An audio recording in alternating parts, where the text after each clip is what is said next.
Because he made a big deal about that. Yeah, it is a big deal. I mean, I'd be sitting here lying to you if I said anything different. You know, people discredit him because he has limited experience. But what he does bring to the table, he brings size, he brings reach. And again, it's no different from if Floyd is sparring any other cruiserweight. You know what I'm saying? It's like, okay, well, what do you think is going to happen? You know, I learned.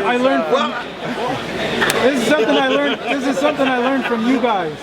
Skills win fights. It doesn't matter how big, how strong. Muscles don't win fights. Skills win fights. They do, but this is the difference. This is the difference. And I'm not trying to tell you something that you don't know. Floyd hadn't done anything in 4 years. I know that for a fact. And then we're not talking about a situation where he's competing. He hadn't done anything but hang out, enjoy his life. Obviously, we was in the pandemic for a year and a half, so nobody was doing anything. And you know, he's a little older now. He's a little older now, and he's doing this because it's another form of entertainment for him. But Logan is looking at this shit differently. He's looking to, this is title fight. This is everything to him. This is everything to him. And so, from my perspective, the way I look at it is just, I have a certain expectation, but you know, anything can happen when people are throwing punches.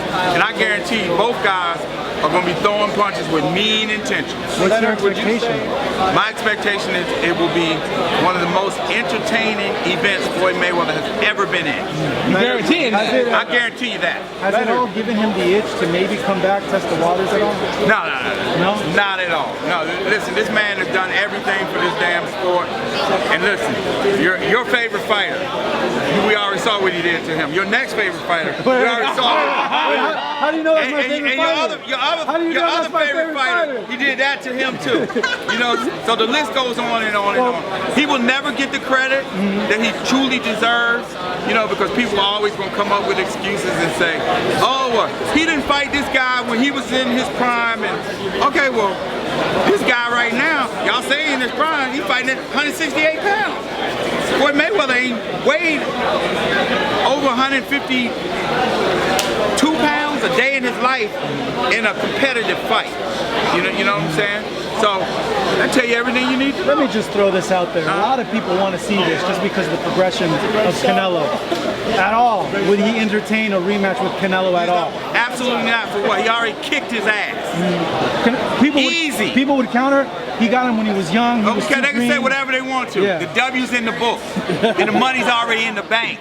More money though. We know he likes money. But Floyd got all the money. He got all the money. But that's 100 more. Floyd is rooting for Jake Paul versus Tyron Woodley to possibly build that potential. Nah, Floyd ain't rooting for nothing. Floyd ain't rooting for nothing. Whatever happens in his life is supposed to happen, and that's what it is. A lot of people tend to think that that whole situation between Floyd Mayweather and Jake Paul was staged.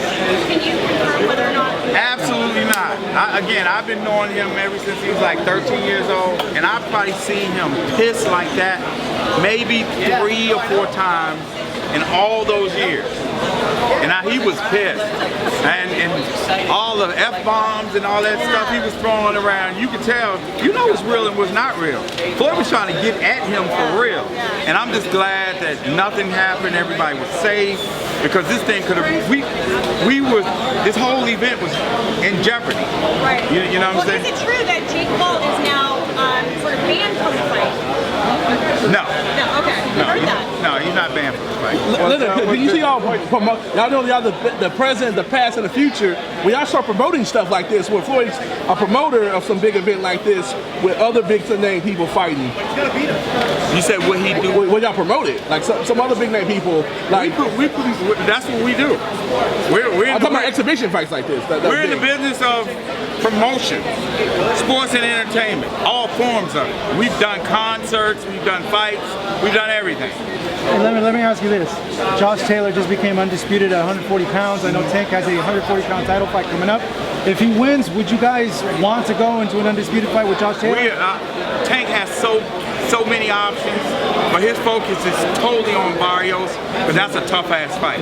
It's a fight, and that one is a very dangerous fight. Because again, you have a guy that, the size, that people take that shit for granted. Because it's not like it's not like you can just walk in there and clip this dude. You know what I mean? It's like he brings a lot to the table. People, again, they always want to, the first thing they want to do is discredit a situation. And that's only because they don't like the fighter, they don't like the promoter, and those are the reasons why they, oh, well, because before last fight, it was like, oh, he was fighting a guy that was quote unquote too small. Now he moves up 2 weight classes. And some, I'm not gonna say all, some media don't want to give him the credit for just even doing that. Who does that? You name me one 30-pounder that could move and actually beat Barrios. Do you know of any? At 130? They're all a little undersized. Right. Tank's special though. Tank's a special puncher. And more importantly, what promoter would allow a 30-pounder to move to 40? You know what I'm saying? Could Oscar Valdez? It's a calculated move. Yeah, could there is risk there, but Tank's power is. Yeah, but could Oscar Valdez beat Barrios? That'd be hard. Okay. It'd be hard. It'd be very hard. You name any 30-pounder. Shakur? Yeah, no. Good fighter, the whole nine. His promoter would never let him do that. And there's no slight on him. You have weight classes for a reason. This is a huge risk that Tank is taking. When he go at 135, something that, again, that wasn't my idea. Yeah. Wasn't my idea. When he go down to 135 and fight Teofimo, Tank will fight anybody. He don't. It's not about going down. He will campaign and fight the biggest fights possible.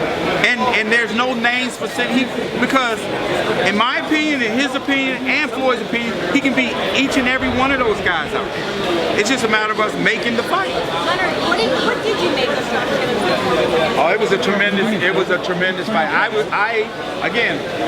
was picking Ramirez. I'm on the record with saying that.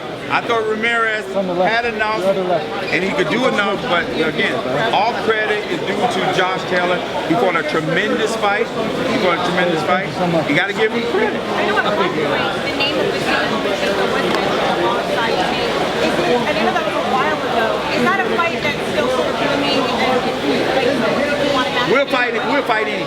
We'll fight anybody. It just has to totally make sense. It makes sense. What did you think about Canelo's performance?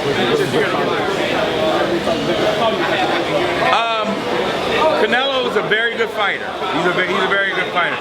But things are different now. I mean, he was a guy at 47, 54, and he wasn't a puncher. Now all of a sudden he's walking through guys at 68 and 75. So things are different now. He's a tremendous fighter though. And him versus Caleb Plant, which seems to be next. Obviously Caleb Plant, PBC. He can't beat Caleb. He can't beat Caleb? He can't beat Caleb. Why not? Because Caleb has all the wrong things for him. He has all the wrong things for him. Trust and believe it. Like what? See, because what you guys have only seen is just glimpses of Plant. Because again, everybody don't rise to the occasion of the level of opponent that they face. But given the opportunity on the big stage against a big name, and styles make fights, he has everything that he needs to beat Canelo. Everything. Y'all say he can't punch, but he can punch. He can punch. You know, he's a tremendous boxer. He has great defensive skills. You know, but more importantly, he's a thinking fighter. He's a thinking fighter. And people always tend to miscalculate those kind of things. And I think that's one of his biggest advantages going into the Canelo fight. That's just my opinion. Is Canelo pound for pound number one for you at the moment? No. I think he's a tremendous fighter. I still personally say Terrence Crawford. I know he's been inactive. And it takes nothing away from Alvarez, because, you know, but the level of guys that he's fought recently, I mean, it is what it is. You got to call it what it is. So, and not. I mean, come on, man. Let's face it. We know who he's fought recently, and And that has nothing to do with him being a great fighter, because I think that he's a great fighter. But there are guys out there that will give him a better run for his money than the few guys he's just fought recently. And it's not saying that he avoided any of those guys. I'm not even insinuating that, but I like to see him, how he matches up with Plant, Charlo, Benavidez. I'd like to see those kind of fights. I don't want to see Yildirim and no knock against Saunders. No, you know, I don't want to see those kind of fights, because see, I know what it's like for a fighter, a big, strong, athletic fighter who ain't gonna back down, who's gonna continue to bring it, and willing to exchange and gonna be in his ass all night long. I know what that's like.